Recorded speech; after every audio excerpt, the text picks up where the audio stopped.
Hi, I'm Fernando, the Behavior Programs Manager at the Humane Society for the Pikes Peak region. Today I want to talk with you a little bit about dog postures and dog behaviors. Many of us have dogs at home, but we don't always understand what they're trying to communicate to us. So I'm hoping to shed a little light on that.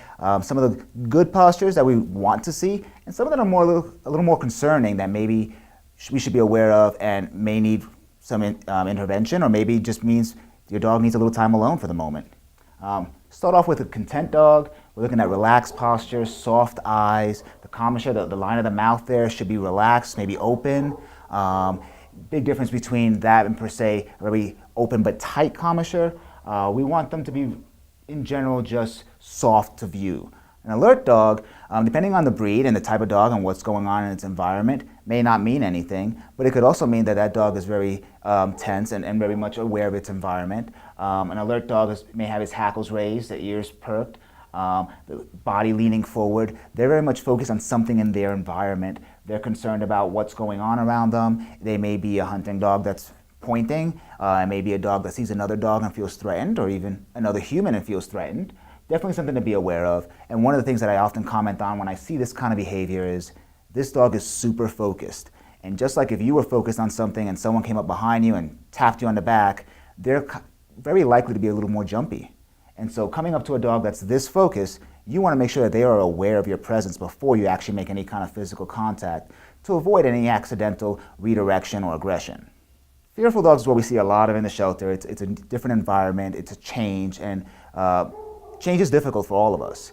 One of the things we often see is what's called whale eyes. That's the white of the eyes showing. It's often in a crescent shape. That's usually when the dog is trying very hard to look away from whatever it is that's approaching or near them.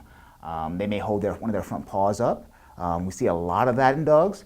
They may be leaning backwards, their weight away from you. You may see them turn away or yawn. A lot of times I'll have dogs that will be near me that are stressed, and they may pant, they may yawn, they may close their eyes a little bit, and the comment I often hear is, this dog is tired, he's had a good day, he's ready to go to sleep, he's so comfortable. And the reality is, it's quite the opposite. He wants whatever it is that's around him to go away, and he's hoping that if he can look away or close his eyes or offer those whale eyes, he's showing that he doesn't want you near him. Now this may not mean that your dog is afraid of you per se. It may not mean that you've done anything wrong. Sometimes it can be something as simple as the way you're standing, if you're leaning over your dog. It can be a weird shadow on the wall for all you know. Often find though, if you kneel down and offer your side to your dog, or whatever dog is showing these behaviors, you'll see a big change in them. They'll relax, they begin to realize that you are not a threat. Mimicking some of these behaviors can also help with that.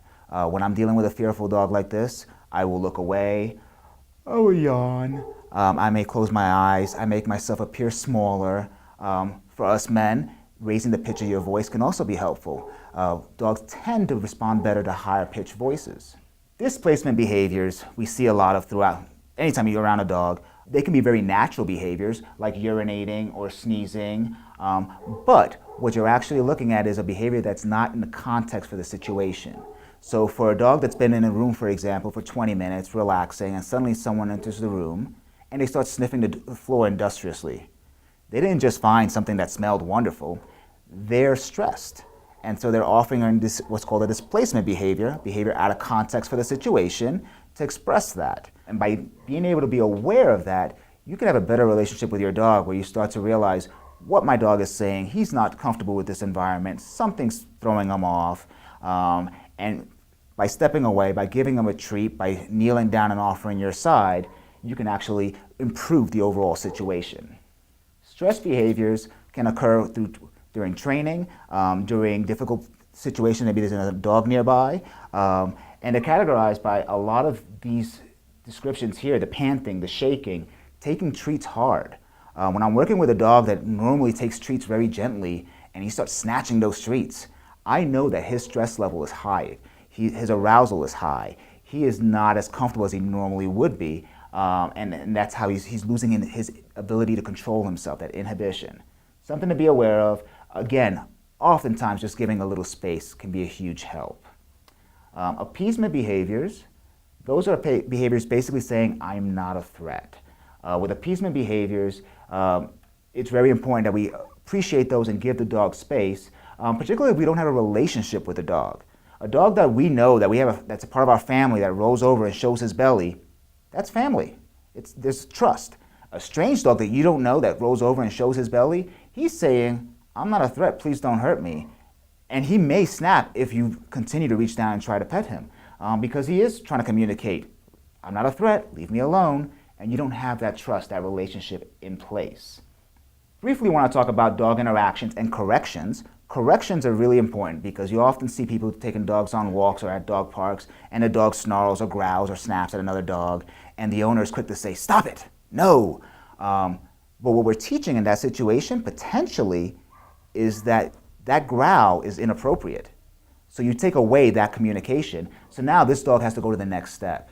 And that can lead to more severe responses, such as an actual snap or bite. Definitely want to work with the behavior. You don't want to ignore it. May require speaking to a professional to do training. But be aware that by taking away that behavior, that signal, you're now creating potentially a more dangerous situation. So really good idea. What I would recommend generally, distract your dog, separate, take them out of that situation, and then start talking to someone about why is this happening. Maybe we can change it. Maybe your dog just doesn't want to be around other dogs. Not every dog is social in that way.